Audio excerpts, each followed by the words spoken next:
Bismillahirrahmanirrahim. Assalamu alaikum. I am Muhammad Uwais Karni, IBA JES THM and USE teacher alumni. So today we are going to learn the first conditional sentence.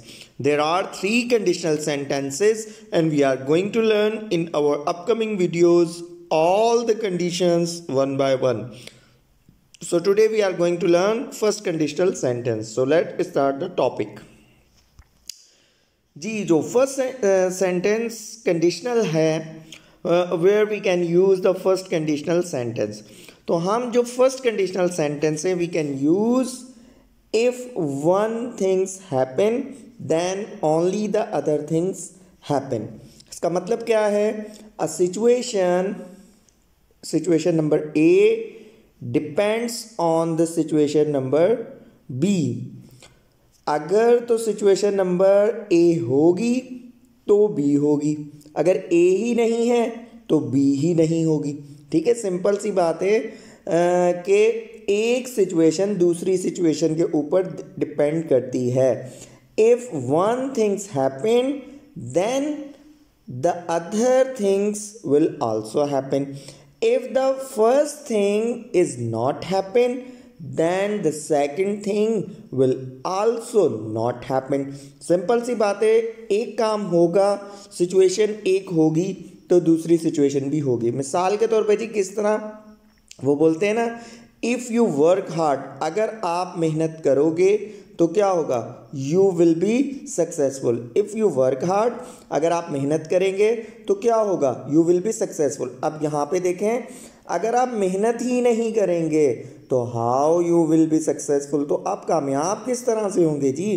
तो अब यहाँ पे क्या है, situation number one is directly dependent on the other things. ठीक है, अब अगर आपने कामयाब होना है तो ये चीज़ किसके ऊपर डिपेंड करती है? इफ़ यू वर्क हार्ड के ऊपर। तो एक कंडीशन एक सिचुएशन दूसरी सिचुएशन के ऊपर डिपेंड करती है, अगर ये काम होगा तो दूसरा भी होगा। तो ये तो है इसकी डेफिनेशन। अब इसके रूल क्या हैं? ठीक है, there are two sentences that we are used in the conditional sentence. कोई भी कंडीशनल सेंटेंस हो उसके अंदर हम दो सेंटेंसेस यूज करते हैं या दो क्लॉजेज यूज करते हैं। तो अब दोनों क्लॉजेज का स्ट्रक्चर क्या है वो हम देख लेते हैं। In such sentences the verb in the if clause is usually in the present tense। तो जो इसके अंदर होगी if clause, कौन सी clause जी? if clause किसके अंदर होगी? present simple tense के अंदर, present simple tense के अंदर। तो present simple tense का what is the formula of present simple tense? subject plus verb की first form, subject plus verb की फर्स्ट फॉर्म, और ये हमारा हो गया प्रेजेंट सिंपल टेंस। कौन सी क्लॉज? If clause. मैं ये नहीं कह रहा कि पहली क्लॉज होगी या दूसरी क्लॉज होगी, क्योंकि स्टूडेंट्स इसको जो है गलत समझ बैठते हैं। तो I am talking about if clause, not the first clause और सेकंड क्लॉज। इफ क्लॉज जो होगी वो it is always in present simple tense. अच्छा जी, उसके बाद क्या होगा? The verb in the result clause has the modal will. ठीक है जी, अब इफ क्लॉज तो होगी प्रेजेंट सिंपल के अंदर, अब जो रिजल्ट क्लॉज होगी मतलब इफ अगर ये होगा तो इसका रिजल्ट ये मिलेगा। तो जो इफ क्लॉज है वो तो है प्रेजेंट सिंपल, और जो रिजल्ट क्लॉज है वो कौन से मॉडल वर्ब्स के साथ यूज होगी? विल के साथ। और विल के साथ वर्ब की कौन सी फॉर्म आती है? First form. इसको आप फ्यूचर सिंपल भी कह सकते हैं। ठीक है जी, तो इफ क्लॉज होगी प्रेजेंट सिंपल, रिजल्ट क्लॉज होगी फ्यूचर सिंपल या मॉडल वर्ब के साथ विल। ठीक है, यहाँ पे शेल यूज नहीं होता। ठीक है, यहाँ पे क्या यूज होता है? सिर्फ और सिर्फ विल यूज होता है।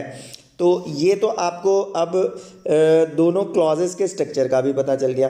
अब यहाँ पे एक रूल है, ठीक है, वो रूल बड़ा ही काम का है, उसको काइंडली अच्छे तरीके से समझिएगा। A comma is used after the if clause. ठीक है, a comma is used after the if clause if the if clause comes in the start of a sentence.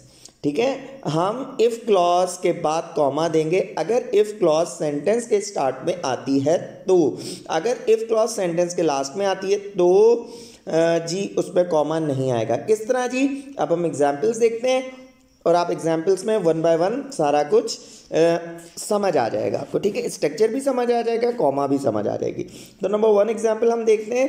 Number 1 example हमारे पास क्या है, if you eat too much, if you eat too much. देखें if clause है, you हमारे पास क्या है subject और ईट क्या है वर्ब की first form, means present simple. तो इफ क्लॉज पहले आई then we can put the comma where the if clause is end, जहाँ पे भी इफ क्लॉज खत्म हो रही है वहाँ पे हमने कॉमा दे दिया। उसके बाद जी यू गेट फैट, क्या ये सही है? नहीं जी, क्यों? क्योंकि जी हमारी जो रिजल्ट क्लॉज है उसमें क्या आना है, विल आना है। You will get fat, you will get fat, यहाँ पे विल आना है, ठीक है जी। ये मैंने खुद ही इस तरह लिखा है ताकि आपको ऊपर से कॉन्सेप्ट समझने में आसानी हो। तो if you eat too much you will, क्योंकि हमारे पास जो रिजल्ट क्लॉज होगी वो किसके साथ होगी, विल, और विल के साथ वर्ब की फर्स्ट फॉर्म होती है, यू विल गेट फैट। अगर आप ज़्यादा खाना खाएंगे तो आप मोटे हो जाएंगे, सिंपल सी बात है। अगर आप ज़्यादा खाना खाएंगे ही नहीं तो आप मोटे कहाँ से होंगे? तो जो सेकंड आपका रिजल्ट है, result is directly dependent on first condition. तो यही होती है प्रेजेंट से आपकी फर्स्ट कंडीशनल सेंटेंस। अच्छा, दूसरा देखें अब, पहले हमारे पास आई है इफ क्लॉज और उसके बाद आई है रिजल्ट क्लॉज। तो बट नीचे वाले सेंटेंस के अंदर अगर कहीं पे इस तरह लिखा हो और रिजल्ट क्लॉज पहले आ जाए, यू विल गेट, ठीक है, यहाँ पे भी यू विल क्या होगा, you will get fat if you eat too much, ठीक है। तो अब यहाँ पे देखें, हाँ, कहीं पे भी कॉमा नहीं है, कहीं पे भी कॉमा नहीं है। क्यों नहीं है कॉमा? क्योंकि जी रूल क्या है, अगर इफ़ क्लॉज पहले आएगी तो कॉमा दिया जाएगा, बट अगर पहले ही रिजल्ट क्लॉज आ जाएगी तो फिर कॉमा नहीं आएगा, फिर इफ़ क्लॉज के बाद फुल स्टॉप आएगा, या इफ़ क्लॉज से पहले भी कॉमा नहीं आएगा। मिसाल के तौर पर यहाँ पे कोई दे दे जी यू गेट फैट कॉमा, ठीक है, if you eat too much, तो ये भी गलत है। You will get fat comma if you eat too much, तो ये भी गलत है, कॉमा यहाँ पे नहीं आना। कॉमा आपने कब देना है? जब इफ़ क्लॉज से हमारी कंडीशन स्टार्ट होगी, उसके बाद आएगी रिजल्ट क्लॉज। अगर हमारा सेंटेंस रिजल्ट क्लॉज से शुरू होता है और उसके बाद इफ़ क्लॉज आती है तो इफ़ क्लॉज के बाद आएगा full stop. We can not put the comma before और after the if clause if the your sentence is start with result clause. तो ये जो पॉइंट है कि आपको क्लियर हो जाना चाहिए। आगे अब हम अगले एग्जाम्पल्स देखते हैं। इफ़ यू कम हेयर, अगर आप यहाँ आएंगे, I will give you a gift, तो मैं आपको क्या दूंगा, गिफ्ट दूंगा। अगर आप यहाँ नहीं आएंगे, मतलब आपको गिफ्ट कब मिलेगा, ये सिचुएशन किसके ऊपर डिपेंड करती है, जब आप यहाँ पे आएंगे। तो अगर आप आएंगे तो आपको गिफ्ट मिलेगा। तो इफ़ क्लॉज किसके अंदर है, प्रेजेंट सिंपल, यू सब्जेक्ट है और कम क्या है, वर्ब की फर्स्ट फॉर्म। उसके बाद इफ़ क्लॉज के बाद हमने कॉमा भी दे दिया। हम सारे रूल वन बाय वन करके चेक कर रहे हैं कि वाकई ही वो रूल अप्लाई हो रहे हैं या कोई चीज़ मिस तो नहीं है। उसके बाद आई हमारे पास सब्जेक्ट है, विल मॉडल हमारे पास आ गया। उस मॉडल के बाद हमारे पास हमेशा वर्ब की फर्स्ट फॉर्म आती है, तो I will give you a gift. अगर इसी सेंटेंस को हम दूसरी तरह लिखें कि I will give you a gift, कुछ इस तरह, I will give you a gift, I will give you a gift, ठीक है जी। तो क्या यहाँ कॉमा आएगा? नहीं, यहाँ कॉमा नहीं आएगा, क्योंकि रूल क्या है कि अगर आपका कंडीशन या फर्स्ट कंडीशनल सेंटेंस स्टार्ट हो इफ़ के साथ तो फिर आपने कॉमा देना है, बट अगर आपका सेंटेंस ही रिजल्ट क्लॉज के साथ स्टार्ट हो रहा है तो आपने कॉमा नहीं देना। और यहाँ पे क्या आएगा, इफ़ यू कम हेयर, ठीक है जी। आगे चलते हैं जी। If you work hard you will be successful, if you work hard you will be successful, अगर आप मेहनत करेंगे तो आप कामयाब हो जाएंगे। तो अब यहाँ पे देखें, ये आपको लग रहा होगा बी यहाँ पे क्या है, बी, ठीक है, बी यहाँ पे क्या है। तो मैं आपको एक बात बता दूँ कि बी यहाँ पे as a main verb use हो रहा है। आपने ये वाला वर्ब तो सुना होगा, बी, वॉज, बीन और फोर्थ फॉर्म है बीन। तो यहाँ पे be as a main verb use हो रहा है, ठीक है जी, हेल्पिंग वर्ब यूज़ नहीं हो रहा। तो if you work hard you will be successful. उसके बाद if my friends become serious, अगर मेरे दोस्त सीरियस हो जाएं, they will get good score in the exams, तो उनको एग्जाम्स में एक अच्छा स्कोर मिल सकता है। If it rains I will stay here, अगर जी बारिश होगी तो मैं यहाँ रुकूंगा। अब यहाँ पे आपके दिमाग में एक बात आई होगी, क्या जी, अगर प्रेजेंट सिंपल के अंदर फॉर्मूला है ना, रूल है कि अगर हमारे पास सब्जेक्ट सिंगुलर होगा, if the subject is singular then we can put S और ईएस इन द वर्ब। तो हम वर्ब के अंदर एस और ईएस ऐड करते हैं। तो इट हमारे पास सिंगुलर था, जी सिंगुलर है, तो यहाँ पे हमने एस ऐड कर दिया किसके अंदर, वर्ब के अंदर। तो अब ये मिसाल के तौर पे अगर मैं सेंटेंस इस तरह लिखता हूँ, स्टूडेंट्स के जहन में आ जाता है कि इफ़ यहाँ पे यूज़ हो रहा है तो क्या वो रूल यूज़ होगा एस वाला या ई एस वाला या नहीं यूज़ होगा। तो उसका जवाब है जी हाँ यूज़ होगा। ठीक है, वी कैन पुट एस और E S if the subject is singular, क्योंकि प्रेजेंट सिंपल का तो रूल है ना, इफ़ ही वर्क्स हार्ड। ठीक है, तो क्या होगा, हिज फादर, कॉमा देंगे यहाँ पे, his father will be happy. अगर वो मेहनत से काम करेगा तो उसके अब्बू क्या होंगे, बहुत खुश होंगे। इफ़ ही वर्क्स हार्ड, तो देखें एस यहाँ पे ऐड हुआ क्योंकि हमारे पास सब्जेक्ट क्या था, सिंगुलर था। अगर यहाँ पे होता इफ़ आई वर्क हार्ड तो फिर एस ऐड नहीं होता। तो ये बात अगर आपके जहन में बात आए कि जी इफ़ यूज़ हो रहा है तो इफ़ के साथ क्या हम वर्ब में एस देंगे या नहीं देंगे, तो जवाब है यस, हम देंगे। कोई भी सिंगुलर वर्ब आता है, अब ऐसे नहीं है आई के साथ आप एस दे के बैठ जाएं, क्योंकि आई कभी भी वर्ब के अंदर एस और ई एस नहीं लेता प्रेजेंट सिंपल के अंदर। अब ये थोड़ी सी एक्सरसाइज है ताकि आपको और थोड़े फेमिलियर हो जाएं फर्स्ट कंडीशन के साथ, और आप यूज टू हो जाएं और आपको पता चल जाए कि इसका स्ट्रक्चर क्या है और जी ये किस तरह यूज़ होते हैं। अब ये दो टेबल हैं, इसमें एक है इफ़ क्लॉज और दूसरी है रिजल्ट क्लॉज, तो हमने मैचिंग करनी है। जैसे नंबर 1 है इफ़ यू वर्क हार्ड, तो हमारे पास सी के अंदर क्या है, you will get good score, तो आपको क्या मिलेगा, गुड ग्रेड्स मिल जाएंगे। आपको क्या मिल जाएंगे, गुड ग्रेड्स मिल जाएंगे। तो नंबर 1 हो गया। अब हम 1 बाय 1 करके करते हैं। आप इस तरह करें, वीडियो को पॉज कीजिए, इसको सॉल्व कीजिए और उसको सॉल्व करने के बाद फिर आप देखिए और चेक कीजिए कि आपके कितने सही आए हैं। ठीक है, कितने सवाल जो हैं वो आपके सही आए। तो अब जी नंबर 1 हो गया। हम दूसरा देखते हैं, इफ़ इट रेन्स, ऐसा हमने पीछे भी पढ़ा था। ठीक है जी, इफ़ इट रेन्स, अगर बारिश होगी तो आई विल स्टे एट होम। अगर बारिश होगी तो मैं कहाँ रुकूंगा, तो मैं जी घर पे रुकूंगा, क्योंकि बाहर मैं नहीं जा सकता। तो 2 के अंदर कौन सा आएगा जी, 2 के अंदर आएगा एच, 2 के अंदर आएगा एच। नंबर 3 के ऊपर चलते हैं, इफ़ फादर अलोज मी, तो फादर सिंगुलर है और हमने यहाँ पे एस किया। इफ़ फादर अलोज मी, तो मैं क्या करूँगा, I will go with you, तो मैं आपके साथ जाऊँगा। तो 3 के अंदर आएगा एफ। ठीक है, इफ़ फादर अलोज मी, अगर मेरे अब्बू ने मुझे इजाज़त दी तो I will go with you, तो मैं आपके साथ जाऊँगा। नंबर 4 क्या कहता है, इफ़ ही, देखिए ही आया है और वर्ब है, वर्ब के अंदर हमने एस ऐड किया है। इफ़ ही हेल्प्स अब्दुल, अगर वो अब्दुल की मदद करेगा तो अब्दुल को क्या होगा। ठीक है, he will not have any problem, अगर वो उस अब्दुल की मदद करेगा तो उसको कोई भी तकलीफ़ नहीं आएगी। तो जी 4 के अंदर क्या यूज़ होगा, 4 के अंदर ए यूज़ होगा। ये मैं लिख इस वजह से रहा हूँ कि आपको पता चलता जाए कि रिजल्ट क्लॉज कौन कौन सी हो गई है और कौन सी बाकी रह गई है। नंबर 5, इफ़ अम्मा मेक्स द हलवा, अगर अम्मी हलवा बनाएंगी तो क्या करेंगे जी, फेवरेट डिश होती है पाकिस्तानियों की, अगर अम्मी, और अक्सर ईद के ऊपर बनती है। ठीक है जी, तो इफ़ अम्मा मेक्स द हलवा, अगर अम्मी हलवा बनाएंगी तो क्या होगा जी, हम उसको खुशी खुशी से खाएंगे। तो जी पे है, we will enjoy eating it, तो हम उस खाते हुए क्या करेंगे, लुत्फ़ अंदोज़ होंगे। तो जी भी हमारे पास हो गया। उसके बाद इफ़ सलमा सिंग्स वेल, अगर सलमा अच्छी तरह गाएगी तो क्या होगा, she will win the singing competition, तो वो सिंगिंग कॉम्पिटिशन जीत जाएगी। If I feed the dog, ये देखें आई सिंगुलर है बट यहाँ पे फीड्स नहीं हो रहा, क्योंकि आई कभी भी एस और ई एस अपने साथ नहीं लेता।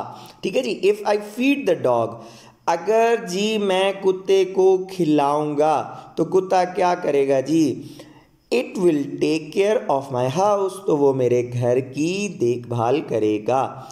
If she treats the children nicely, if she treats the children nicely, अगर वो बच्चों के साथ अच्छा बर्ताव करेगी तो क्या होगा, बच्चे जी उसकी बात सुनेंगे। They will always listen to her, तो वो हमेशा उसकी सुनेंगे।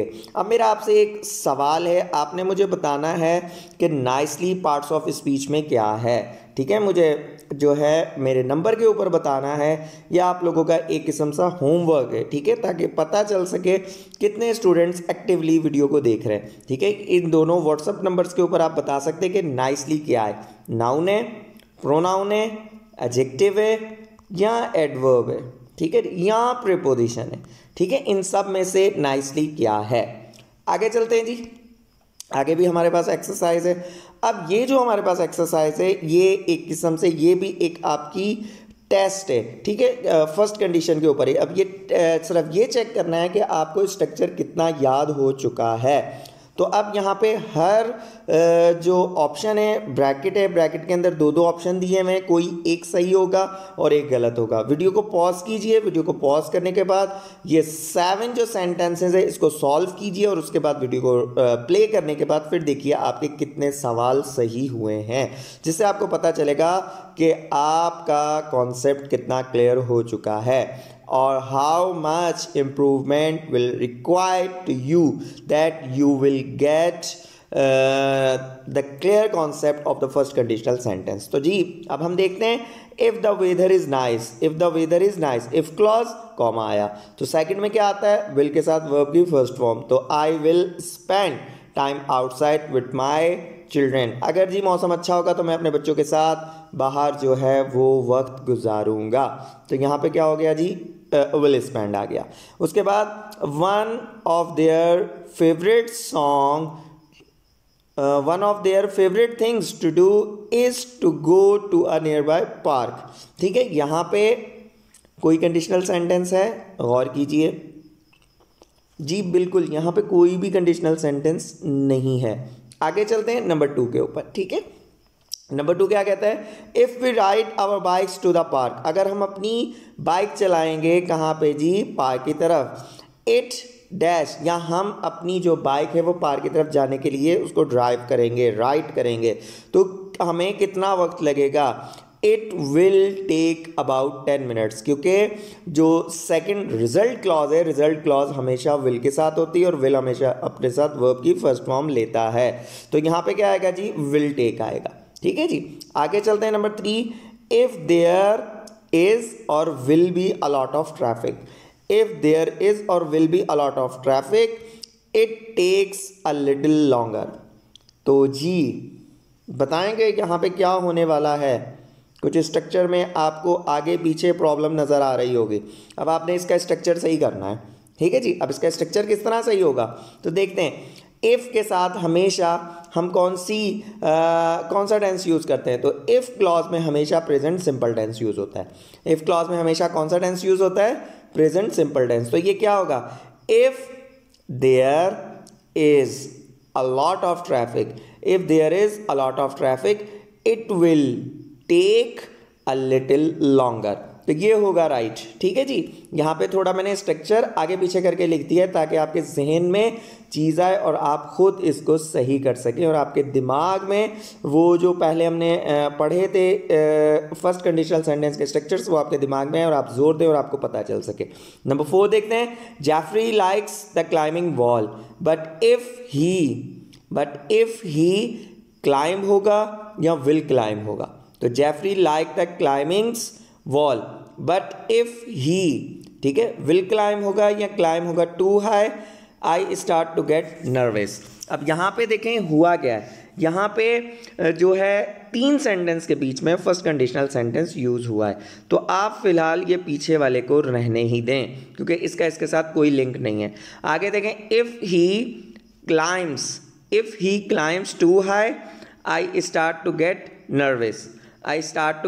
नर्वस, तो यहाँ पे इफ़ क्लॉज के साथ क्या होता है, इफ़ क्लॉज के साथ हमेशा हमारे पास जो जी हम टेंस यूज़ करते हैं वो प्रेजेंट सिंपल टेंस यूज़ करते हैं। तो इफ़ ही क्लाइम्स, ठीक है, I will start to get nervous. Simple. आगे चलते हैं जी। Number 5, I always have to remind him. I always have to remind him if you are not careful you will fall and hurt yourself और you fall. तो if के साथ present simple और उसके बाद हमारे पास सिंपल सी बात है, जो रिजल्ट क्लॉज है वो विल के साथ आती है और विल के साथ वर्ब की फर्स्ट फॉर्म, तो यहाँ पे आएगा विल फॉल। नंबर 6 हमारे पास क्या कहता है? नंबर 6 जो है हमारे पास वो ये है जी, on the way to the park she almost always ask me mom if there. If के साथ कौन सी फॉर्म आती है? इफ के साथ प्रेजेंट सिंपल आता है। If there is no one for me to play with, तो अब यहां पे क्या आएगा? डू आएगा या विल आएगा? Will you go on the सीसा विथ मी? अब क्या आप मेरे साथ मतलब जो सी साइड के ऊपर जाएंगी देखने के लिए, ठीक है? तो क्या आप चलेंगे मेरे साथ सी साइड के ऊपर? तो अब यहाँ पे क्या है, जो हमारे पास रिजल्ट क्लॉज है वो हमेशा विल के साथ होती है, ठीक है? और इफ़ क्लॉज हमेशा हमारे साथ प्रेजेंट सिंपल के साथ होती है। अब यहाँ पे सिचुएशन क्या है? यहाँ पे इंट्रोगेटिव सेंटेंस है। बेशक इंट्रोगेटिव सेंटेंस हो, मगर इंट्रोगेटिव सेंटेंस अगर फ्यूचर सिंपल का होगा तो it is always start with the helping verb. तो हेल्पिंग वर्ब या मॉडल वर्ब हमारे पास क्या है? विल है, तो यहाँ पे विल यूज होगा। आगे चलते हैं जी। इफ शी, तो इफ शी फाइंड्स होगा। इफ के साथ हमेशा हम प्रेजेंट सिंपल टेंस यूज करते हैं। If she finds someone to play with at the park she will spend, ठीक है? शी शुड स्पेंड नहीं, she will spend the entire time on the seesaw. Number 7, sometimes I talk to the other parents who are there. After an hour or so, the kids and I ride our bikes back home. On the way, I tell them, ठीक है? ये पूरी एक situation बनाई, अब आगे बता रहे हैं कि जी क्या हो रहा है। If the weather is nice next weekend, अगर जी अगले हफ्ते वीकेंड अच्छा होगा, वी विल कम बैक, तो हम दोबारा आएंगे, क्योंकि रिजल्ट क्लॉज हमेशा विल के साथ होती है। तो होपफुली जी आपकी बहुत सारी प्रैक्टिस हो चुकी है। प्रैक्टिस के साथ साथ आपको पता भी चल गया है, स्ट्रक्चर का भी पता चल गया है, और ये भी पता चल गया है कि जो हमारी रिजल्ट क्लॉज है उसमें क्या यूज़ होता है, हमारी जो इफ़ क्लॉज है उसमें क्या यूज़ होता है, सारे रूल्स पता चल गए। अब ये टोटल 8 सेंटेंस है इफ़ के साथ। इनके जो जवाब है वो आपने मुझे देने हैं, इनके जो जवाब हैं वो आपने मुझे लाजमी तौर पे देने हैं, ठीक है जी? ये 7 क्वेश्चन हैं इफ़ के साथ, इनकी रिजल्ट क्लॉज आपने मुझे भेजनी है व्हाट्सएप नंबर के ऊपर।